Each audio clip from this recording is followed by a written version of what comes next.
ನಮಸ್ಕಾರ. ಕನ್ನಡ ಒನ್ ನ್ಯೂಸ್ಗೆ ಸ್ವಾಗತ. ನಾನು ನಿಮ್ಮ ಭಾಗ್ಯನಾರಾಯಣ ಬುಗ್ಗವರಪು.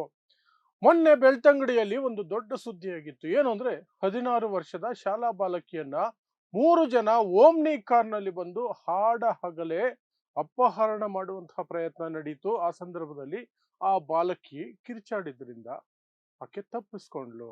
ಆ ಸಂದರ್ಭದಲ್ಲಿ ಆಕೆಗೆ ಪರಿಚಿತ ಗಾಯಗಳಾಯ್ತು ಅಂತ ಹೇಳಿ ದೊಡ್ಡ ಸುದ್ದಿಯಾಗಿತ್ತು. ಪೊಲೀಸರು ಸಹ ತಲೆ ಕೆಡಿಸ್ಕೊಂಡಿದ್ರು. ಆದ್ರೆ ಆ ಪ್ರಕರಣಕ್ಕೆ ದೊಡ್ಡ ಟ್ವಿಸ್ಟ್ ಸಿಕ್ಕಿದೆ. ಇದೆಲ್ಲ ವಿದ್ಯಾರ್ಥಿನಿಯ ನಾಟಕ ಅನ್ನೋದು ಹೊರಬಿದ್ದಿದೆ. ಅದು ಯಾಕೆ ಆ ಕಾರಣ ತಿಳಿಸುವಂತಹ ಪ್ರಯತ್ನ ಮಾಡ್ತೀನಿ. ಅದ್ರ ಜೊತೆಗೆ ಈ ಸಂದರ್ಭದಲ್ಲಿಯೂ ಸಹ ಹೇಗೆ ಈ ಹಿಂದೆ ಪರಂಗಿಪೇಟೆಯಲ್ಲಿ ದಿಗಂತ್ ಅನ್ನುವಂತಹ ಬಾಲಕ ನಾಪತ್ತೆಯಾಗಿದ್ದ ಪ್ರಕರಣದಲ್ಲಿ ಸಂಘ ಪರಿವಾರದ ಸೋಕಾಲ್ಡ್ ಮೇಧಾವಿಗಳೆಲ್ಲ ಹೋಗಿ ಅಲ್ಲಿ ಏನೋ ಒಂದು ಗಲಭೆ ಮಾಡಬಹುದು, ಬೆಂಕಿ ಹಚ್ಚೋ ಕೆಲಸ ಮಾಡಬಹುದು ಅಂತ ಪ್ರಯತ್ನ ಮಾಡಿದ್ರು. ಅದೇ ರೀತಿ ಇಲ್ಲಿಯೂ ಸಹ ಹರೀಶ್ ಪೂಂಜಾ ಓಡೋಡಿ ಹೋದ್ರು. ಪಾಪ ಏನಾದ್ರೂ ಸಿಗುತ್ತೆ, ಸಮಾಜದಲ್ಲಿ ಏನಾದ್ರೂ ಕೆದಕಬಹುದು ಅಂತ. ಬಟ್ ಈಗ ಟುಸ್ ಆಗೋಯ್ತು. ಭಾರಿ ನಿರಾಸೆ ಆಗಿರುತ್ತೆ ಪಾಪ ಹರೀಶ್ ಪೂಂಜಾಗೆ. ಸೊ ಏನೇನಾಯ್ತು ವಿವರಿಸುವಂತಹ ಪ್ರಯತ್ನವನ್ನು ಮಾಡ್ತೀನಿ. ಸೊ ಮೊನ್ನೆ ಫೆಬ್ರವರಿ 9ನೇ ತಾರೀಕು ಬೆಳಗ್ಗೆ 8 ಗಂಟೆಗೆ 16 ವರ್ಷದ ಶಾಲಾ ವಿದ್ಯಾರ್ಥಿನಿ ಆಕೆಯನ್ನ ಅಪಹರಣ ಮಾಡುವ ಪ್ರಯತ್ನ ನಡೀತು ಅಂತ ಸ್ವತಃ ಆ ಬಾಲಕಿನೇ ಹೇಳ್ಕೊಂಡ್ಲು. 3 ಜನ ಓಮ್ನಿ ಕಾರಲ್ಲಿ ಬಂದ್ರು, ನಾನು ನೆತ್ತಾಕೊಂಡು ಹೋಗುವಂತಹ ಪ್ರಯತ್ನ ಮಾಡಿದ್ರು, ನಾನು ಕಿರ್ಚಾಡ್ದೆ. ಆ ಸಂದರ್ಭದಲ್ಲಿ ನನಗೆ ಕೈಗೆಲ್ಲ ಗಾಯ ಆಯ್ತು. ನನ್ನ ಕಿರ್ಚಾಟಕ್ಕೆ ಹೆದರಿ ಅವರು ಬಿಟ್ಟು ಹೋದ್ರು ಅಂತ. ಅದು ದೊಡ್ಡ ಸುದ್ದಿ ಆಗೋಯ್ತು. ಎಲ್ಲ ಮಾಧ್ಯಮಗಳಲ್ಲಿ ಸುದ್ದಿ ಆಗೋಯ್ತು.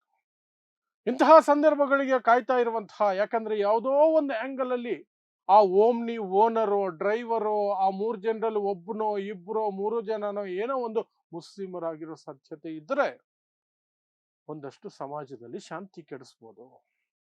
ಏನಾದ್ರೂ ಒಂದು ಪ್ರತಿಭಟನೆ ಹೆಸರಲ್ಲಿ ಏನಾದ್ರೂ ಒಂದು ಗಲಾಟೆ ಮಾಡಬಹುದು, ಹಿಂದುತ್ವನ ಎತ್ತಿ ಏನೇನೋ ಮಾಡಬಹುದು ಅನ್ನುವಂತಹ ಆಸೆಯಲ್ಲಿ ಶಾಸಕ ಹರೀಶ್ ಪೂಂಜಾ ಓಡೋಡಿ ಆಸ್ಪತ್ರೆಗೆ ಹೋದ್ರು. ಓಡೋಡಿ ಆಸ್ಪತ್ರೆಗೆ ಹೋಗಿ ಪ್ಲಾನ್ ಮಾಡ್ತಿರ್ಬೇಕಾದ್ರೇನೆ ಸತ್ಯಾಂಶ ಹೊರಗಡೆ ಬಂದ್ಬಿಡ್ತು. ಏನು ಪೊಲೀಸರು ತನಿಖೆ ಕೈಗೊಂಡ್ರು. ಯಾಕಂದ್ರೆ ತುಂಬಾ ಸೀರಿಯಸ್ ವಿಚಾರ ಅಲ್ವಾ ಇದು.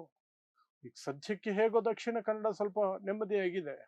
ಅದರಲ್ಲಿ ಇಂತಹ ಪ್ರಕರಣ ನಡೆದಾಗ ಪೊಲೀಸರು ಅಲರ್ಟ್ ಆಗ್ತಾರೆ. ಕಮಿಷನರ್ ಸುಧೀರ್ ರೆಡ್ಡಿ ಭಯಂಕರ ಟೆನ್ಷನ್ ಆಗಿರ್ತಾರೆ. ಪೊಲೀಸರಿಗೆ ಆದೇಶ ಕೊಟ್ಟಿರ್ತಾರೆ, ಏನಿದು ವಿಚಾರ, ತಕ್ಷಣ ಇದು ಮಾಡಿ ಯಾರು 3 ಜನ ಕಂಡು ಹಿಡೀರಿ ಅಂತ ಏನೋ ಹೋಗಿರುತ್ತೆ ಆದೇಶಗಳು. ಪೊಲೀಸರು ಸಹ ದೊಡ್ಡ ಮಟ್ಟದಲ್ಲಿ ಹೋದ್ರು. ಇಡೀ ದಿನ ಅಲ್ಲಿದ್ದಂತಹ ಸುತ್ತಮುತ್ತಲ CCTVಗಳು, ಅಲ್ಲಿ ಜನ ಎಲ್ಲರನ್ನು ಯಾರನ್ನು ವಿಚಾರಿಸಿದ್ರು ಸಹ ಅಂಥದ್ದೊಂದು ಘಟನೆ ನಡೆದ ಬಗ್ಗೆ ಯಾವ ಉಲ್ಲೇಖನೂ ಇಲ್ಲ, ಯಾವ ಪ್ರೂಫು ಸಿಗ್ಲಿಲ್ಲ. ಕೊನೆಗೆ ವಿದ್ಯಾರ್ಥಿನಿಯನ್ನೇ ಪೊಲೀಸರು ಬಲವಾಗಿ ಸ್ವಲ್ಪ ಕೇಳಿದ್ದಾರೆ, ಏನಾಯ್ತು ಅಂತ. ಆಗ ವಿದ್ಯಾರ್ಥಿನಿ ಬಾಯಿ ಬಿಟ್ಟಿದ್ದಾಳೆ, ಇದು ನನ್ನ ನಾಟಕ, ನನಗೆ ಆ ಕಾಲೇಜ್ಗೆ ಹೋಗೋದಕ್ಕೆ ಇಷ್ಟ ಇರಲಿಲ್ಲ, ಹಾಗಾಗಿ ಈ ನಾಟಕ ಮಾಡಿದೆ, ನಾನೇ ಬ್ಲೇಡ್ ಅಲ್ಲಿ ಕೈ ಕುಯ್ಕೊಂಡೆ ಅಂತ ಹೇಳೋ ಮೂಲಕ ಆ ಪ್ರಕರಣ ಅಲ್ಲಿಗೆ ಅಂತ್ಯ ಆಗೋ ರೀತಿಯಲ್ಲಿ ಆಯ್ತು. ಈಗ ಪೊಲೀಸರು ಮುಂದಿನ ಕ್ರಮಗಳನ್ನ ಕೈಗೊಳ್ತಾರೆ. ಅಪ್ರಾಪ್ತ ಬಾಲಕಿ ಆಗಿರೋದ್ರಿಂದ, ಸುಳ್ಳು ಹೇಳಿ ಪ್ರಕರಣ ಆಗಿರೋದ್ರಿಂದ ಹೆಚ್ಚಿಗೆ ಆ ಹೆಣ್ಣು ಮಗು ಮೇಲೆ ಏನೋ ಪ್ರಕರಣ ಆಗಲ್ಲ ಅಂತ ಅನ್ಕೊಂಡಿದ್ದೀನಿ. ಬಟ್ ಇಲ್ಲಿ ಇನ್ನೊಂದು ವಿಚಾರವನ್ನ ನಾವು ನೋಡ್ಬೇಕು ಅಂದ್ರೆ, ಮಕ್ಕಳಿಗೆ ಇಂತಹ ಆಲೋಚನೆಗಳು ಬರ್ತಾವಲ್ಲ, ಅದು ತುಂಬಾ ದುರಂತ. ಯಾಕಂದ್ರೆ ಇಡೀ ರಾಜ್ಯದಲ್ಲೇ ಟೆನ್ಷನ್ ಕೊಡುವಂತಹ, ಜಿಲ್ಲೆಗೆ ಟೆನ್ಷನ್ ಕೊಡುವಂತಹ, ಪೊಲೀಸರಿಗೆ ಟೆನ್ಷನ್ ಕೊಡುವಂತಹ, ಸರ್ಕಾರಕ್ಕೆ ಟೆನ್ಷನ್ ಕೊಡೋದು, ಪೋಷಕರಿಗೆ ಟೆನ್ಷನ್ ಕೊಡೋದು, ಎಲ್ಲರಿಗೂ ಟೆನ್ಷನ್ ಕೊಡುವಂತಹ ಇಂತಹ ಐಡಿಯಾಗಳು ಮಾಡ್ತಾರಲ್ಲ ಮಕ್ಕಳು ಸಣ್ಣ ವಯಸ್ಸಲ್ಲೇ, ಅದು ಬಹಳ ಅಪಾಯಕಾರಿ. ಸಮಾಜಕ್ಕೆ ಒಂದು ಕೆಟ್ಟ ಸಂದೇಶವನ್ನು ಅದು ಕೊಡುತ್ತೆ. ಮತ್ತು ಸಾಕಷ್ಟು ಪ್ರಕರಣಗಳಲ್ಲಿ ಅನುಮಾನಾಸ್ಪದವಾಗಿ ಪೊಲೀಸರು ನಡ್ಕೊಳ್ಳೋದಕ್ಕೆ ಅವಕಾಶ ಮಾಡಿಕೊಡುತ್ತೆ. ಅಯ್ಯೋ ಇದು ಸಹ ಏನೋ ಒಂದು ಆ ರೀತಿಯಾದಂತಹ ಪ್ರಕರಣ ಇರಬೇಕು, ಸತ್ಯಾಂಶ ಎಷ್ಟಿದೆ ಯಾರಿಗೆ ಗೊತ್ತು ಅಂತ ಪೊಲೀಸರು ಸ್ಟಾರ್ಟಿಂಗ್ ಅಲ್ಲೇ ಸ್ವಲ್ಪ ಲೀನಿಯನ್ಸಿ ತೋರೋದಕ್ಕೆ ಅವಕಾಶ ಮಾಡಿಕೊಡುವಂತ ಪ್ರಕರಣ ಆಗತ್ತೆ. ಸೊ ಹಾಗಾಗಿ ಇದನ್ನ ಗಂಭೀರವಾಗಿ ತಗೊಳ್ಬೇಕು. ಆ ಹೆಣ್ಣು ಮಗುಗೆ ಸರಿಯಾದ ಕೌನ್ಸಿಲಿಂಗ್ ಅನ್ನ ಮಾಡಿಸ್ಬೇಕು. ಮತ್ತೆ ತಂದೆ ತಾಯಿಗೂ ಸಹ ಒಂದಷ್ಟು ಬುದ್ಧಿ ಹೇಳಬೇಕು. ಮಕ್ಕಳಿಗೆ ಇಷ್ಟ ಇಲ್ಲದ ಕೆಲಸ ಮಾಡ್ಬೇಕಾದ್ರೆ ಅವರನ್ನ ಕನ್ವಿನ್ಸ್ ಮಾಡಿ ಅವರನ್ನು ಒಪ್ಪಿಸುವಂತಹ ಜವಾಬ್ದಾರಿ ಸಹ ತಂದೆ ತಾಯಿಗೆ ಇರುತ್ತೆ ಅನ್ನುವಂಥದ್ದು. ಅದು ಒಂದು ಕಡೆ ಆದ್ರೆ, ಕಳೆದ ವರ್ಷ ದಿಗಂತ್ ಅನ್ನುವಂತಹ ಹುಡುಗ ಪರಂಗಿಪೇಟೆಯಲ್ಲಿ ನಾಪತ್ತೆಯಾದ ಪ್ರಕರಣ ನಡೆದಿತ್ತು, ನಿಮಗೆ ನೆನಪಿರ್ಬೋದು. ಆಗ ಅಲ್ಲಿಗೆ ದೌಡಾಯಿಸಿತ್ತು ಹಿಂದುತ್ವ ಪಡೆಗಳು, ಶಾಸಕರ ಸಮೇತವಾಗಿ.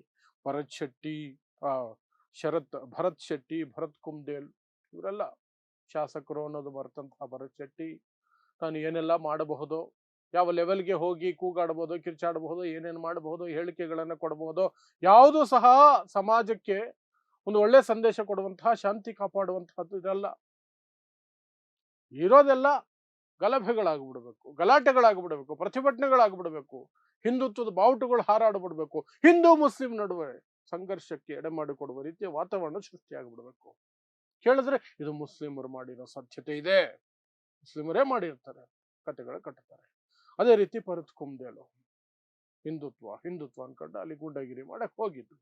ಅದೇ ರೀತಿ ಈ ಪ್ರಕರಣದಲ್ಲಿಯೂ ಸಹ ಇದೇನು ನಡೀತಲ್ಲ ಸುದೇಮುಗೇರು ಅನ್ನುವಂತಹ ಪ್ರದೇಶದಲ್ಲಿ, ಇಲ್ಲಿಯೂ ಸಹ ಹಾಗೆ ಮಾಡೋದಕ್ಕೂ ಒಂದು ಅವಕಾಶ ಇದೆಯಾ ಅಂತ ಶಾಸಕರು ಹರೀಶ್ ಪೂಂಜಾ ಪಾಪ ಓಡೋಡಿ ಹೋದ್ರು ಆಸ್ಪತ್ರೆಗೆ. ಆ ಬಾಲಕಿಯನ್ನ ಭೇಟಿ ಮಾಡಿ ಹೇಗಿದ್ರು ಅವರು, ಏನಿದ್ರು, ಯಾರು ಬಂದಿದ್ರು, ಎಷ್ಟೊತ್ತಿಗೆ, ಏನು ಎಲ್ಲ ವಿಚಾರಿಸ್ಕೊಂಡು ಇನ್ನೇನು ಪ್ಲಾನಿಂಗ್ ಮಾಡಬೇಕು ಅಷ್ಟರೊಳಗಡೆ ಪಾಪ ಅವರ ಪ್ರಯತ್ನಗಳಿಗೆ ಒಂದು ತೆರೆ ಬಿದ್ದಂಗಾಯ್ತು.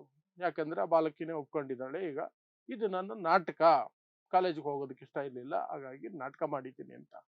ಅಲ್ಲಿಗೆ ಅದಕ್ಕೆ ಒಂದು ಅವಕಾಶ ತಪ್ಪಿ ಹೋಯ್ತು ಪಾಪ ಈ ಹಿಂದುತ್ವ ಪಡೆಗಳಿಗೆ.